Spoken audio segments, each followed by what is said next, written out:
તો અન્ય સમાચારો પર આપણે નજર કરીએ તો આ તરફ રાજકોટથી સમાચાર છે। રાજકોટમાં ગેરકાયદે મિલકતો પર બુલડોઝર ફર્યું છે। રાજકોટ અમદાવાદ હાઈવે પર દરગાહ પર એક બુલડોઝર ફર્યું। યા હઝરત જલાલ શાહ પીર દરગાહને તોડી પડાઈ છે। હાઈવેના કામમાં નડતર રૂપ હોવાથી દરગાહ તોડી પડાઈ છે। વર્ષ 1963માં વકફમાં નોંધાયેલી હતી આ દરગાહ। સરકારને આદેશને પડકારતી હાઈકોર્ટમાં અરજી કરી હતી।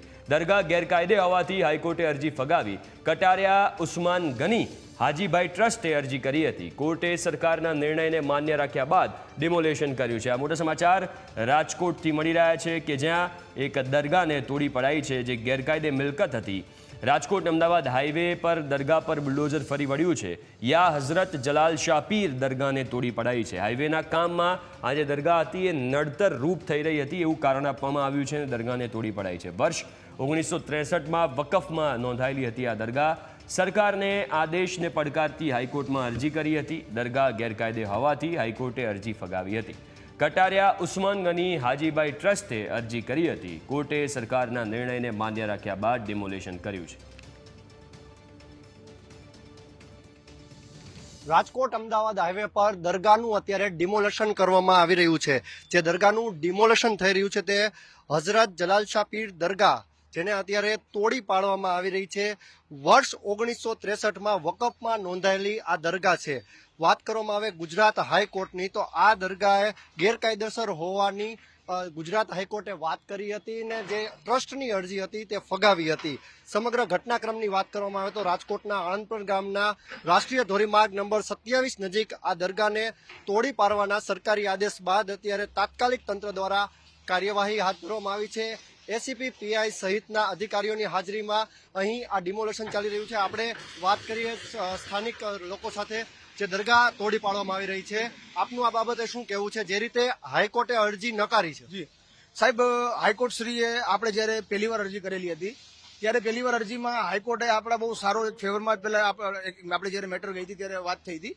હાઈકોર્ટે એવું કીધું કે તમે ઉપર જાઓ, હજી અમારાથી ઉપર જાઓ, એટલે આપણે ડબલ બેન્ચમાં આપણો કેસ આજે આપણે કર્યો અને આજે સાહેબ ડબલ બેન્ચમાં આપણો કેસ ગયો, પણ છતાં પણ આપણે સાહેબશ્રીને આપણા ડીસીપી સાહેબ હતા, એસીપી સાહેબ હતા, ઘણા ઉચ્ચ અધિકારીઓ હતા, બધાને આપણે દેખાડ્યું, હાઈવે ઓથોરિટીના ઉચ્ચ અધિકારી હતા, બધાને આપણે બધું દેખાડ્યું, પણ એ લોકો કોઈ વસ્તુ આપણી માન્ય રાખવામાં આવેલી નથી।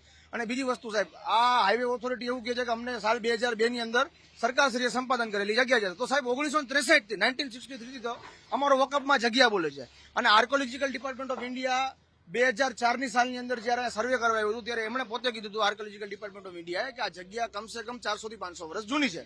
આર્કોલોજીકલ ડિપાર્ટમેન્ટ ઓફ ઇન્ડિયા તો સાહેબ એક સરકારનું ભાગ જ થયું, આજે આપણી સરકારનું જ ભાગ થયું છે, બરોબર છે। અહીંયા તમામ જાતના કોઈ જ્ઞાતિવાદ આપણે રાખ્યું નથી।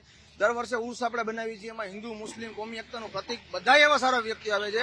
હું તમને એમ કહું સાહેબ, જે સામે કુલર પડ્યો એમાં તમે નામ વાંચી લેજો, એક ભરવાડભાઈનું આપેલું છે, બરોબર છે। આ દાર કરેલું છે, એક ભરવાડભાઈએ કરેલું છે।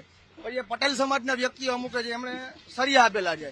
સારા વ્યક્તિઓ, તમામ સમાજના નાતના વ્યક્તિઓ આપણને પૂરો સાથ સહકાર આપેલો છે। એટલે આમાં ક્યાંક ને ક્યાંક દરેક ધર્મના વ્યક્તિની ક્યાંક ને ક્યાંક લાગણી દુભાડી છે। એટલે બસ હવે આપણે એક જ એવી વસ્તુ છે સાહેબ કે કોર્ટનું પણ માન્ય રાખવામાં આવેલું નથી। વકફમાં જગ્યા નોંધાયેલી છે, પરંતુ આ જગ્યાની માલિકી તમારા મતે કોની છે?